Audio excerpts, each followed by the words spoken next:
പലരും എന്നോട് ചോദിക്കാറുണ്ട് എന്താണ് ഒരു ഫ്ലാഗ്ഷിപ്പ് ഫോണെന്ന്.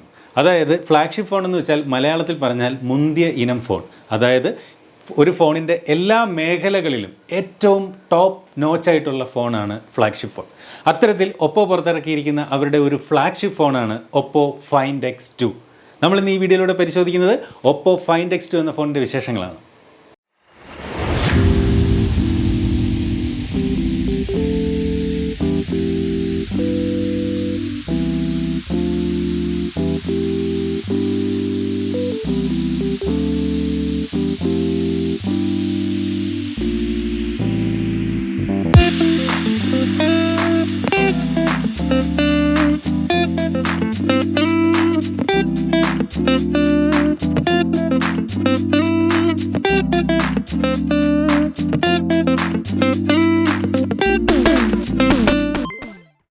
അപ്പോൾ ഈ ഒരു ഫോണിൻ്റെ ബോക്സിൻ്റെ മുകളിൽ ഇതുപോലെ ഒപ്പോ എന്നും ഫൈൻഡ് X2 എന്ന മോഡൽ നെയിം കൊടുത്തിട്ടുണ്ട്.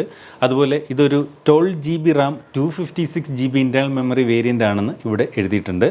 സൈഡിൽ ഒപ്പോ ICCയുടെ ഒഫീഷ്യൽ പാർട്ണറാണെന്ന് ഇതുപോലെ എഴുതിയിരിക്കുന്നു.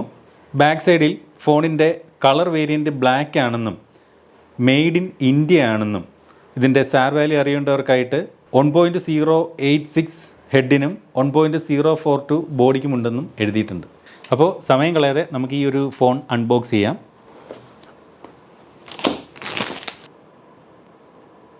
യെസ്, ഇതുപോലെ ഒരു കറുത്ത ബോക്സ്, പേപ്പർ ബോക്സ് തന്നിട്ടുണ്ട്. അതൊക്കെ തന്നെ കാണാൻ നല്ലൊരു പ്രീമിയം ലുക്കുണ്ട്. ഈ ബോക്സിനകത്ത് എന്തൊക്കെയുണ്ടെന്ന് നോക്കാം.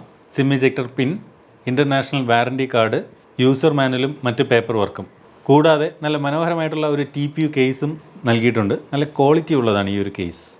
ഇതേ ഇരിക്കുന്നു നമ്മുടെ സ്മാർട്ട് ഫോൺ. അത് തൽക്കാലം മാറ്റി വയ്ക്കുന്നു. ബോക്സിൽ വേറെ എന്തൊക്കെയുണ്ടെന്ന് നോക്കാം.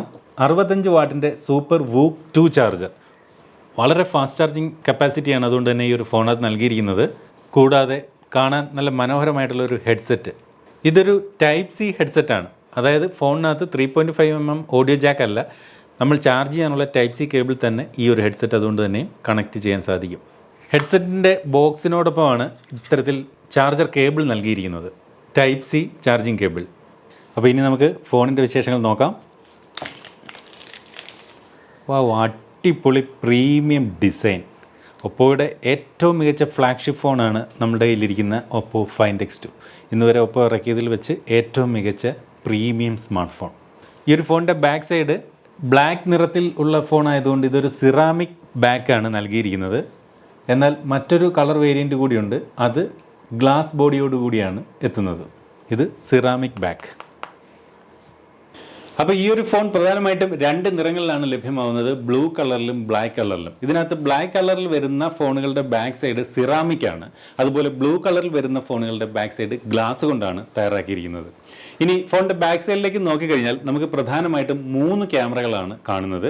എന്നാൽ ഇപ്പോൾ വരുന്ന മിക്ക ഫോണുകളിലും ക്വാഡ് ക്യാമറ സെറ്റപ്പാണ്.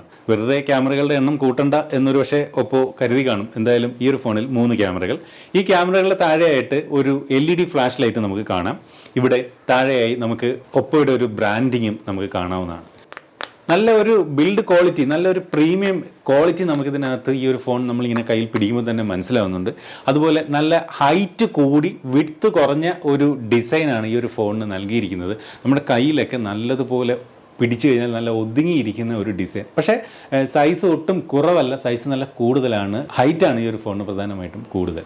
നമ്മൾ ഫോൺ കയ്യിൽ പിടിച്ചു കഴിഞ്ഞാൽ നല്ല ഒരു പ്രീമിയം ഫീല് നമുക്ക് ഈ ഒരു ഫോണിൽ നിന്ന് ലഭിക്കുന്നുണ്ട്. ഇനി നമ്മൾ ഫോണിൻ്റെ വശങ്ങളിലേക്ക് നോക്കിക്കഴിഞ്ഞാൽ വലതുവശത്തായിട്ട് ഇതുപോലെ പവർ ബട്ടൺ നമുക്ക് കാണാം. ഈ ഒരു പവർ ബട്ടണിനകത്ത് ഒരു പച്ച ലൈനിങ് കൊടുത്തിട്ടുണ്ട്. അത് ഒപ്പോയുടെ മിക്ക ഫോണുകളിലെയും പവർ ബട്ടൻ്റെ ഒരു പ്രത്യേകത എങ്ങനെയാണ്, ഒരു കളർ ലൈനിങ് കാണാം. അതുപോലെ ഫോണിൻ്റെ താഴേക്ക് വന്നു കഴിഞ്ഞാൽ നമുക്കിവിടെ സിം ട്രേയും നോയിസ് ക്യാൻസലേഷൻ മൈക്കും ചാർജിങ്ങിനുള്ള ടൈപ്പ് C പോർട്ടും അതുപോലെ സ്പീക്കർ ഗ്രില്ലും കാണാവുന്നതാണ്. ഇനി ഇടത് സൈഡിലേക്ക് വന്നു കഴിഞ്ഞാൽ വോളിയം റോക്കേഴ്സ് കാണാം. കൂടാതെ ആൻറ്റിന ബാറുകൾ ഫോണിൻ്റെ സൈഡുകളിലെല്ലാം കൊടുത്തിരിക്കുന്നതായിട്ട് കാണുന്നുണ്ട്. അതുപോലെ ഫോണിൻ്റെ മുകളിലേക്ക് വന്നാൽ സെക്കൻഡറി നോയിസ് ക്യാൻസലേഷൻ മൈക്കും അതുപോലെ അവിടെയും ആൻറ്റിന ബാറുകൾ കൊടുത്തിട്ടുണ്ട്. ചുരുക്കി പറഞ്ഞാൽ ഫോണിൻ്റെ വശങ്ങളിലെല്ലാം ഇത്തരത്തിൽ ആൻറ്റിന ബാറുകൾ കൊടുത്തിട്ടുണ്ട്. അതുകൊണ്ട് തന്നെ നമ്മൾ ഫോണൊക്കെ ഇങ്ങനെ പിടിച്ചുകൊണ്ടൊക്കെ സംസാരിക്കുമ്പോൾ എവിടെയെങ്കിലുമൊക്കെ ബ്ലോക്ക് വന്നാലും മറ്റ് വശങ്ങളിലുള്ള ആൻറ്റിന ബാർ ഉപയോഗിച്ചുകൊണ്ട് സിഗ്നലുകൾ റിസീവ് ചെയ്യുന്നതിനൊക്കെ സാധിക്കും. ഈ ഒരു ഫോണിനകത്ത് 3.5mm ഓഡിയോ ജാക്ക് നൽകിയിട്ടില്ല. പക്ഷേ അത് നമുക്കൊരു പ്രശ്നമായിട്ട് തോന്നില്ല. കാരണം ഫോണിൻ്റെ ബോക്സിനോടൊപ്പം തന്നെ ടൈപ്പ് സിയിൽ കണക്ട് ചെയ്യാൻ സാധിക്കുന്ന തരത്തിലുള്ള ടൈപ്പ് സി ഹെഡ്സെറ്റാണ് നൽകിയിരിക്കുന്നത്. അതുപോലെ ഈ ഒരു ഫോണിൻ്റെ സിം ട്രേയെ കുറിച്ച് പറഞ്ഞാൽ ഡ്യുവൽ നാനോ സിം കാർഡുകൾ മാത്രമാണ് ഈ ഒരു ഫോണിൽ ഇടാൻ സാധിക്കുന്നത്. എക്സ്റ്റേണൽ മെമ്മറി കാർഡ് ഫോണിൽ ഇടാൻ സാധിക്കില്ല. അത് ഇപ്പോൾ വരുന്ന ഒട്ടുമിക്ക ഫ്ലാഗ്ഷിപ്പ് ഫോണുകളിലും നമുക്ക് ഇത്തരത്തിൽ എക്സ്റ്റേണൽ മെമ്മറി കാർഡ് ഓപ്ഷൻ ഒഴിവാക്കുകയാണ് ചെയ്യുന്നത്. എനിക്ക് തോന്നുന്നു ഒരു പക്ഷേ എക്സ്റ്റേണൽ മെമ്മറി കാർഡ് ഒരു ഫോണിൽ ഇടാത്തതായിരിക്കും നല്ലതെന്ന് തോന്നുന്നു. ഇതുപോലുള്ള കൂടിയ ഫോണുകൾ വാങ്ങുമ്പോൾ നമ്മൾ കുറഞ്ഞ എക്സ്റ്റേണൽ മെമ്മറി കാർഡൊക്കെ ഇട്ട് ആ ഒരു ഫോണിൻ്റെ പ്രവർത്തനത്തെ അത് സ്ലോ ആക്കരുത് എന്ന് കരുതിക്കൊണ്ടായിരിക്കണം ഒരുപക്ഷെ ഫ്ലാഗ്ഷിപ്പ് ഫോണുകളിൽ ഇത്തരത്തിൽ എക്സ്റ്റേണൽ മെമ്മറി കാർഡ് ഒഴിവാക്കുന്നത്. അപ്പോൾ ഈ ഒരു ഫോണിൻ്റെ ഇൻഹാൻഡ് ഫീൽ ഞാൻ പറഞ്ഞു കഴിഞ്ഞു. ഇനി ഈ ഒരു ഫോണിൻ്റെ ചുറ്റുമുള്ള ഈ ഒരു ഫ്രെയിം അത് മെറ്റാലിക് ഫ്രെയിമാണ്. അതുകൊണ്ട് തന്നെ മികച്ച ഒരു ബിൽഡ് ക്വാളിറ്റി നമുക്ക് ലഭിക്കുന്നുണ്ട്.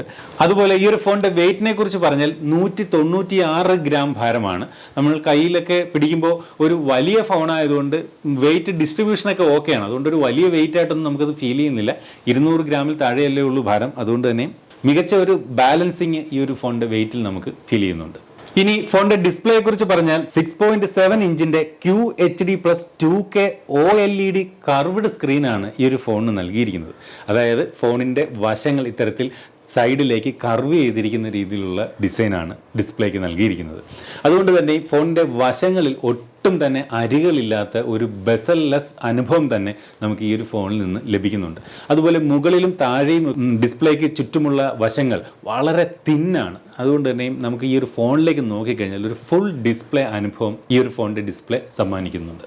ഈ ഒരു ഫോണിൻ്റെ ഡിസ്പ്ലേ 120 ഹെർട്സിൻ്റെ റിഫ്രഷ് റേറ്റ് നൽകുന്നതാണ്. അതുകൊണ്ട് തന്നെ മികച്ച ഒരു ഫ്ലൂയിഡിക് അനുഭവം, വളരെ ഫാസ്റ്റായിട്ടുള്ള സ്മൂത്തായിട്ടുള്ള ഒരു അനുഭവം നമുക്ക് ഫോണിൻ്റെ ഡിസ്പ്ലേയിൽ നിന്ന് ലഭിക്കുന്നുണ്ട്. HDR10+ൻ്റെ സപ്പോർട്ട് ഈ ഒരു ഫോണിൽ നൽകുന്നു. അടുത്തതായിട്ട് ഫോണിൻ്റെ ഓപ്പറേറ്റിംഗ് സിസ്റ്റത്തെക്കുറിച്ച് പറഞ്ഞാൽ ഒപ്പോയുടെ സ്വന്തം യൂസർ ഇൻ്റർഫേസ് ആയ കളർ OS 7ലാണ് ഈ ഒരു ഫോൺ പ്രവർത്തിക്കുന്നത്. ആൻഡ്രോയിഡ് 10ൽ അധിഷ്ഠിതമായിട്ടാണ് ഈ ഒരു ഫോൺ പ്രവർത്തിക്കുന്നത്. ഇതിനകത്ത് കുറച്ച് പ്രീ ഇൻസ്റ്റാൾഡ് ആപ്ലിക്കേഷനുകളൊക്കെ ഉണ്ട്, എന്നാൽ ഒരുപാടൊന്നുമില്ല. ഒപ്പോയുടെ സ്വന്തമായിട്ടുള്ള ചില പ്രീ ഇൻസ്റ്റാൾഡ് ആപ്ലിക്കേഷനുകളും അതുപോലെ ഹെലോ പോലെ ഇന്ത്യയിൽ നിരോധിച്ച ചില ആപ്ലിക്കേഷനുകളും ഈ ഒരു ഫോണിൽ കാണുന്നു. ഒരുപക്ഷെ ഈ ഒരു ഫോൺ പുറത്തിറങ്ങിയിട്ട് ഏകദേശം ഒരു മാസത്തോളമായി. അതായത് ഇന്ത്യയിൽ ചൈനീസ് ആപ്ലിക്കേഷൻ ബാൻ ചെയ്യുന്നതിന് മുമ്പ് വന്നിരുന്ന ഒരു സ്മാർട്ട് ഫോണാണിത്. നമ്മുടെ കയ്യിലേക്ക് വരാൻ ഒരുപാട് ലേറ്റായതാണ്. കാരണം ഇപ്പോഴത്തെ ഈ ഒരു പ്രത്യേക സിറ്റുവേഷനിൽ നമുക്ക് കൊറിയർ നമ്മുടെ കയ്യിലേക്ക് എത്താൻ ഏകദേശം 2 ആഴ്ചയോളം കാലതാമസം വന്നു. അങ്ങനെയാണ് നമുക്ക് ഈ ഒരു ഫോൺ നിങ്ങളുടെ പരിചയപ്പെടുത്താനായിട്ട് താമസം വന്നത്. എന്തായാലും ഈ ഫോണിനകത്ത് ഇപ്പോൾ നിരോധിച്ച ചില ആപ്ലിക്കേഷനുകൾ കാണുന്നുണ്ട്. അതൊക്കെ ഒരുപക്ഷെ ഒപ്പോയുടെ അടുത്ത ഒരു സോഫ്റ്റ്വെയർ അപ്ഡേറ്റിലൂടെ അതെല്ലാം റിമൂവ് ചെയ്തേക്കും. അടുത്തതായിട്ട് ഫോണിൻ്റെ ഫിംഗർ പ്രിൻറ്റ് എത്രത്തോളം ഫാസ്റ്റ് ആണെന്ന് നോക്കാം. ഇപ്പോൾ ഫോണിൻ്റെ ഡിസ്പ്ലേ ഓഫാണ്. ഞാനിവിടെ പവർ ബട്ടൺ പ്രസ് ചെയ്ത് ഫോൺ വേക്കപ്പ് ചെയ്തു. ഇനി വിരൽ ഡിസ്പ്ലേയിലേക്ക് കൊണ്ടുവന്ന് ഞാൻ ടച്ച് ചെയ്യാൻ പോകുന്നു. യെസ്, ടച്ച് ചെയ്തു. ഫോൺ അൺലോക്കായി. വളരെ ഫാസ്റ്റാണ്. ഒന്നുകൂടെ കാണിക്കാം. ഫോൺ ഞാനിപ്പോൾ ലോക്ക് ചെയ്തു. പവർ ബട്ടൺ പ്രസ് ചെയ്ത് വേക്കപ്പ് ചെയ്തു. ഫിംഗർ പ്രിൻറ്റ് ഡിസ്പ്ലേയിലേക്ക് കൊണ്ടുവന്ന് ടച്ച് ചെയ്തു. അൺലോക്കായി. വളരെ ഫാസ്റ്റ്. നല്ല ടച്ച് ചെയ്യുമ്പോൾ തന്നെ വളരെ ഫാസ്റ്റായിട്ട് റെസ്പോണ്ട് ചെയ്യുന്നുണ്ട്. അടുത്തതായിട്ട് നമുക്ക് ഫേസ് അൺലോക്ക് എത്രത്തോളം ഫാസ്റ്റാണെന്ന് നോക്കാം. ഇപ്പോൾ ഫോണിൻ്റെ ഡിസ്പ്ലേ ഓഫാണ്. ഞാൻ പവർ ബട്ടൺ പ്രസ് ചെയ്ത് ഞാൻ ഫോൺ വേക്കപ്പ് ചെയ്തു. ഫോൺ എൻ്റെ മുഖത്തിന് നേർക്ക് തിരിച്ചു. ഫാസ്റ്റ്. കണ്ടില്ലേ? ഒന്നുകൂടെ. ഫാസ്റ്റ്. Very fast. അപ്പോൾ ഫിംഗർ പ്രിൻറ്റും ഫേസ് അൺലോക്കും വളരെ ഫാസ്റ്റായിട്ട് തന്നെ വർക്ക് ചെയ്യുന്നുണ്ട് ഈ ഒരു ഫോണിൽ. അടുത്തതായിട്ട് ഈ ഒരു ഫോണിലുള്ള മറ്റ് ഫീച്ചറുകൾ എന്തൊക്കെയെന്ന് നോക്കാം. ഇത് IP54 വാട്ടർ റെസിസ്റ്റൻ്റ് ആണ്. അതുപോലെ NFC സപ്പോർട്ട് ഈ ഒരു ഫോണിനകത്ത് നൽകിയിട്ടുണ്ട്. മിക്ക ഫ്ലാഗ്ഷിപ്പ് ഫോണുകളിലും NFC സപ്പോർട്ടുണ്ട്. അതുകൊണ്ട് തന്നെ നമുക്ക് NFC സപ്പോർട്ടുള്ള 2 സ്മാർട്ട് ഫോണുകൾ ഇത്തരത്തിൽ ഒരുമിച്ച് ചേർത്തുകൊണ്ട് ഫയൽ ഫാസ്റ്റായിട്ട് നെറ്റ് കണക്ഷൻ ഒന്നും ഇല്ലാതെ ട്രാൻസ്ഫർ ചെയ്യാൻ സാധിക്കും. അതുപോലെ ഈ ഒരു ഫോണിനകത്ത് വയർലെസ് ചാർജ് നൽകിയിട്ടില്ല. അടുത്തതായിട്ട് നമുക്ക് ഈ ഒരു ഫോണിൻ്റെ ഓഡിയോ വീഡിയോ ക്വാളിറ്റി ഒന്ന് ചെക്ക് ചെയ്യാം. അതിനകത്ത് ആദ്യം സൗണ്ട് ക്വാളിറ്റി എങ്ങനെയുണ്ടെന്ന് നോക്കാം.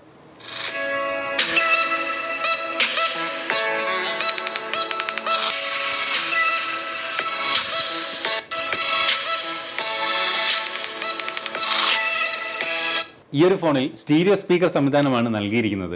ഡോൾബി അറ്റ്മോസ് ഫീച്ചർ നൽകിയിട്ടുണ്ട്. മികച്ച സ്റ്റീരിയോ സെപ്പറേഷൻ നമുക്ക് സൗണ്ടിൽ നിന്നും ആസ്വദിക്കാൻ സാധിക്കുന്നുണ്ട്. അതായത് ഈ 2 സ്പീക്കർ തമ്മിൽ നല്ല ദൂരത്തിലിരിക്കുന്ന 2 സ്റ്റീരിയോ സ്പീക്കറുകളിൽ നിന്നുള്ള ഒരു സൗണ്ട് ഔട്ട്പുട്ട് പോലെ മികച്ച ഒരു സൗണ്ട് ഔട്ട്പുട്ട്, മികച്ച സ്റ്റീരിയോ സൗണ്ട് ഔട്ട്പുട്ട് അത് നമുക്ക് ഈ ഒരു ഫോണിലൂടെ അനുഭവിക്കാൻ സാധിക്കുന്നുണ്ട്. അടുത്തതായിട്ട് ഈ ഒരു ഫോണിൻ്റെ വീഡിയോ ക്വാളിറ്റിയെക്കുറിച്ച് പറഞ്ഞാൽ മികച്ച ക്രിസ്പായിട്ടുള്ള കിടിലൻ ഡിസ്പ്ലേ. നമുക്കൊരു സിനിമയൊക്കെ ഈ ഒരു ഫോൺ ഉപയോഗിച്ചുകൊണ്ട് കണ്ടു കഴിഞ്ഞാൽ നല്ലൊരു വ്യൂയിങ് എക്സ്പീരിയൻസ് ലഭിക്കുന്നുണ്ട്. ഡിസ്പ്ലേയുടെ കാര്യത്തിൽ ഒരുപാട് ഫീച്ചറുകൾ നൽകുന്ന ഒരു സ്മാർട്ട് ഫോൺ തന്നെയാണ് ഒപ്പോ ഫൈൻഡ് X2. ഇപ്പോൾ ഉദാഹരണത്തിന് ഞാൻ നേരത്തെ പറഞ്ഞു ഈ ഒരു ഫോൺ 120 Hz റിഫ്രഷ് റേറ്റ് നൽകുന്ന ഒന്നാണെന്ന് പറഞ്ഞു. അതുപോലെ ഫ്രെയിം പെർ സെക്കൻഡ് വളരെ കുറഞ്ഞ വീഡിയോകൾ, ഇപ്പോൾ ഉദാഹരണത്തിന് 60 ഫ്രെയിംസ് പെർ സെക്കൻഡ് അല്ലെ 30 ഫ്രെയിം പെർ സെക്കൻഡിൻ്റെയൊക്കെ വീഡിയോകളാണ് നമ്മൾ ഈ ഒരു ഫോണിൽ കാണുന്നതെങ്കിലും അതിൻ്റെ ഫ്രെയിംസ് അപ്ഗ്രേഡ് ചെയ്തുകൊണ്ട് അപ്സ്കെയിൽ ചെയ്തുകൊണ്ട് കൂടുതൽ ഹയർ ക്വാളിറ്റിയിൽ കാണിക്കാനുള്ള ഒരു കഴിവും ഈ ഒരു ഫോണിൻ്റെ ഡിസ്പ്ലേക്കുണ്ട്. അതുകൊണ്ട് തന്നെ മികച്ച വ്യൂയിങ് എക്സ്പീരിയൻസ് നമുക്ക് ഈ ഒരു ഫോണിൻ്റെ ഡിസ്പ്ലേ സമ്മാനിക്കുന്നുണ്ട്. അടുത്തതായിട്ട് ഫോണിൻ്റെ പെർഫോമൻസ് സൈഡിലേക്ക് വന്നു കഴിഞ്ഞാൽ ഇതൊരു 5G എനേബിൾഡ് ആയിട്ടുള്ള സ്മാർട്ട് ഫോണാണ്. ഇന്ത്യയിൽ 5G എത്തുമ്പോൾ അതുകൊണ്ട് തന്നെയും ഈ ഒരു സ്മാർട്ട് ഫോൺ 5Gക്ക് വേണ്ടി തയ്യാറായി 5G എക്വിപ്ഡ് ആയിട്ടുള്ള ഒരു ഫോൺ തന്നെയാണ്. അതുപോലെ ഇതിൻ്റെ പ്രോസസ്സർ വന്നിട്ട് സ്നാപ്ഡ്രാഗൻ്റെ ഏറ്റവും പവർഫുൾ പ്രോസസ്സർ ആയിട്ടുള്ള സ്നാപ്ഡ്രാഗൺ 865 എന്ന പ്രോസസ്സറാണ് ഈ ഒരു ഫോണിൽ നൽകിയിരിക്കുന്നത്. ഈ ഒരു ഫോണിന് ഒരു ഒറ്റ വേരിയൻറ്റ് മാത്രമേ ഉള്ളൂ, 12 GB Ram 256 GB internal memory variant.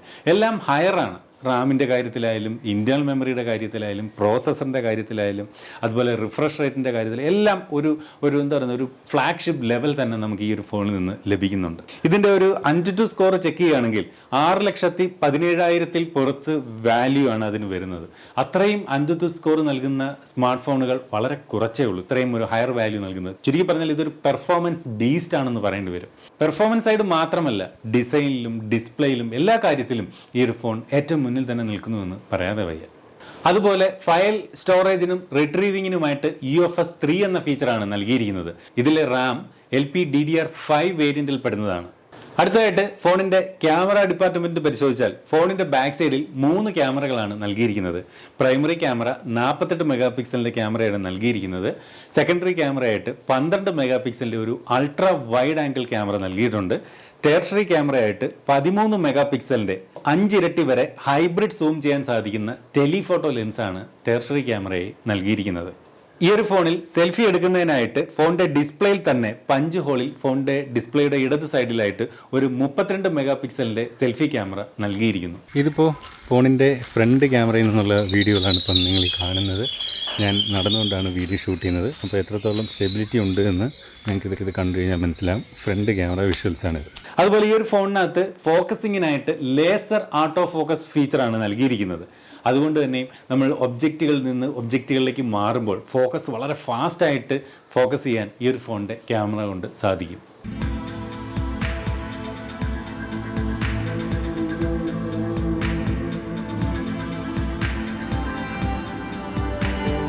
ഇരുപത് ഇരട്ടി വരെ നമുക്ക് സൂം ചെയ്തുകൊണ്ട് ഫോട്ടോകളും വീഡിയോകളും ഷൂട്ട് ചെയ്യാൻ ഈ ഒരു ഫോണിൽ സാധിക്കും. അതുപോലെ ഒപ്റ്റിക്കൽ ഇമേജ് സ്റ്റെബിലൈസേഷൻ തന്നെ ഈ ഒരു ഫോണിൽ നൽകിയിട്ടുണ്ട്. സാധാരണ വില കുറഞ്ഞ ഫോണുകളിലേക്ക് ഇലക്ട്രോണിക്കൽ ഇമേജ് സ്റ്റെബിലൈസേഷൻ ആണ് നൽകിയിരിക്കുന്നത്. എന്നാൽ ഇവിടെ ഒപ്റ്റിക്കൽ ഇമേജ് സ്റ്റെബിലൈസേഷൻ നൽകിയിരിക്കുന്നതുകൊണ്ട് തന്നെ വീഡിയോ ഫൂട്ടേജുകൾ തികച്ചും ഷേക്കില്ലാതെ നല്ല രീതിയിൽ സ്റ്റേബിളായിട്ട് എടുക്കാൻ ഈ ഒരു ഫോൺ കൊണ്ട് സാധിക്കും.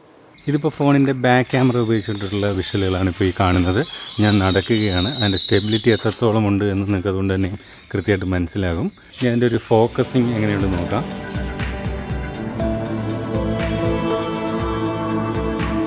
അടുത്തതായിട്ട് ഈ ഒരു ഫോണിൻ്റെ ബാറ്ററി സൈഡാണ്. 4200 mAh ബാറ്ററിയാണ് നൽകിയിരിക്കുന്നത്. അത് ചാർജ് ചെയ്യാൻ നേരത്തെ ഞാൻ പറഞ്ഞതുപോലെ 65 വാട്ടിൻ്റെ വൂക്ക് 2 ചാർജർ നൽകിയിരിക്കുന്നു. അപ്പോൾ ഇത്രയും പവർഫുൾ ആയിട്ടുള്ള ഒരു ചാർജർ നൽകിയിരിക്കുന്നതുകൊണ്ട് തന്നെയും വളരെ വേഗത്തിൽ ഈ ഒരു ഫോൺ ചാർജ് ചെയ്യാൻ സാധിക്കും. അതുകൊണ്ട് 4200 mAh എന്നുള്ളത് ഒരു ഇനഫ് ബാറ്ററിയാണ്. അഥവാ ബാറ്ററി പെട്ടെന്ന് തീർന്നാലും ഒരല്പം ചാർജ് ചെയ്താൽ തന്നെ ഫോൺ പെട്ടെന്ന് 50% ഒക്കെ വളരെ മിനിറ്റുകൾക്കുള്ളിൽ തന്നെ നമുക്ക് ചാർജ് ചെയ്യാൻ സാധിക്കും. അടുത്തതായിട്ട് ഈ ഒരു ഫോണിൻ്റെ പ്രൈസിംഗ് ആണ്.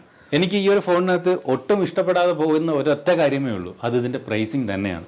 ഒരു ഫ്ലാഗ്ഷിപ്പ് ഫോണാണ്, ആ ഒരു കാര്യം മനസ്സിൽ വെച്ചുകൊണ്ട് വേണം ഇതിൻ്റെ പ്രൈസ് കേൾക്കാൻ. പക്ഷേ പ്രൈസ് എന്നാലും ഒരല്പം കൂടുതലായിട്ട് തോന്നി. ഇതിൻ്റെ പ്രൈസിങ് വന്നിട്ട് 64,999 രൂപയാണ്. ചുരുക്കി പറഞ്ഞാൽ 65,000 രൂപയാണ്. ഈ ഒരു ഫോൺ പ്രധാനമായിട്ടും തോളുരുമി മത്സരിക്കേണ്ടി വരുന്നത് എനിക്ക് തോന്നുന്നു OnePlusന്റെ 8 Pro ഫോണിനോടൊക്കെയാണ്. കാരണം അതേ ഒരു സ്പെസിഫിക്കേഷൻ ലെവലിലുണ്ട് ഈ ഒരു ഫോണിന്. പക്ഷേ OnePlus 8 Proയുടെ പ്രൈസുമായിട്ട് കമ്പയർ ചെയ്യുമ്പോഴും ഒരല്പം പ്രൈസ് ഹൈ ആണ് ഒപ്പോയുടെ ഈ ഒരു ഫോണിന് കാണുന്നത്. തീർച്ചയായിട്ടും ഒപ്പോ എന്ന ബ്രാൻഡ് ഭയങ്കരമായിട്ട് ഇഷ്ടപ്പെടുന്നവർക്ക്, ഒപ്പോയിൽ നിന്നൊരു മികച്ച ഫ്ലാഗ്ഷിപ്പ് ഫോൺ ഇഷ്ടപ്പെടുന്നവർക്ക് തീർച്ചയായിട്ടും പരിഗണിക്കാവുന്ന ഒരു ഫോണാണ് ഒപ്പോ ഫൈൻഡ് X2. അപ്പോൾ ഞാൻ ഈ ഒരു ഫോണിൻ്റെ എല്ലാ ഡീറ്റെയിൽസും പരിശോധിച്ചപ്പോൾ മനസ്സിലാവുന്ന ഒരു കാര്യമുണ്ട്. ഇതിൽ നൽകിയിരിക്കുന്ന ഓരോ ഓരോ ഫീച്ചറും അതിൻ്റെ ഒരു ഹയർ എൻഡിലാണ് നൽകിയിരിക്കുന്നത്. അതുകൊണ്ട് തന്നെ ഈ ഒരു ഫോൺ എല്ലാം തികഞ്ഞ ഒരു ഫ്ലാഗ്ഷിപ്പ് ഫോണാണെന്ന് പറയേണ്ടി വരും. പക്ഷേ പ്രൈസിങ് മാത്രമാണ് ഒരല്പം കൂടുതലായിട്ട് എനിക്ക് ഫീൽ ചെയ്യുന്നത്. Oppo Find X2 എന്ന ഫോണിൻ്റെ വിശേഷങ്ങൾ നിങ്ങൾക്ക് ഇഷ്ടപ്പെട്ട് കാണുമെന്ന് കരുതുന്നു. ഇതുപോലെ ടെക്നോളജി രംഗത്തെ ഏറ്റവും പുതിയ വാർത്തകളും ഏറ്റവും പുതിയ വിശേഷങ്ങളും ഏറ്റവും ആദ്യം നിങ്ങളുടെ മൊബൈലിൽ യൂട്യൂബിൽ ഒരു നോട്ടിഫിക്കേഷൻ എത്താൻ നിങ്ങൾ ഇനിയും ഈ ഒരു വീഡിയോ ചാനൽ സബ്സ്ക്രൈബ് ചെയ്തിട്ടില്ലെങ്കിൽ ഇപ്പോൾ തന്നെ ഈ വീഡിയോയുടെ താഴെ സബ്സ്ക്രൈബ് എന്ന് പറയുന്നൊരു ബട്ടൺ കാണാം. അത് ക്ലിക്ക് ചെയ്തുകൊണ്ട് സബ്സ്ക്രൈബ് ചെയ്യാം. അപ്പോൾ ഇതുപോലെ മനോഹരമായ മറ്റൊരു വീഡിയോയിൽ വീണ്ടും കാണാമെന്ന പ്രതീക്ഷയോടെ സ്റ്റേ സേഫ്. ബൈ.